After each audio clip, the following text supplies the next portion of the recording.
এবং প্রায় 1 কোটি টাকার বেশি টাকা উদ্ধার হয়েছে। ইডিকেও বলবো এর তদন্ত করার জন্য।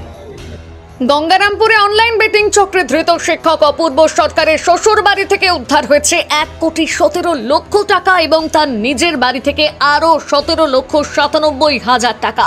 সব মিলিয়ে 1,34,00,000 টাকা বাজেয়াপ্ত করেছে পুলিশ। এই ঘটনা নিয়ে রাজ্য জুড়ে জোর চর্চা চলছে। এই পরিপ্রেক্ষিতে দাঁড়িয়ে এই হাই প্রোফাইল আর্থিক কেলেঙ্কারির ঘটনাকে ইডির কাছে পাঠানোর কথা বললেন বালুরঘাট লোকসভা কেন্দ্রের সাংসদ তথা মন্ত্রী সুকান্ত মজুমদার। আগামী দিনে ইডি যাতে এই মামলার তদন্ত শুরু করেন তার জন্য তিনি সচেষ্ট হবেন বলেও জানিয়েছেন সুকান্ত বাবু।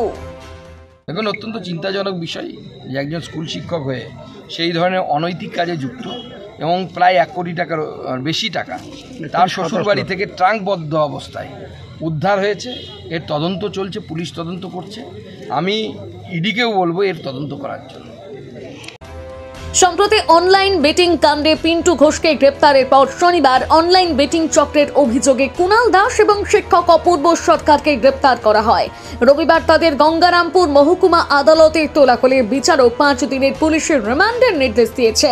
এরপর ধৃতকে জিজ্ঞাসাবাদের পর রবিবার সন্ধ্যায় অপূর্বকে নিয়ে পুলিশ অভিযান চালিয়ে রঘুনাথপুরের শ্বশুর মনোজ মজুমদারের বাড়ি থেকে বিপুল অর্থ উদ্ধার করে।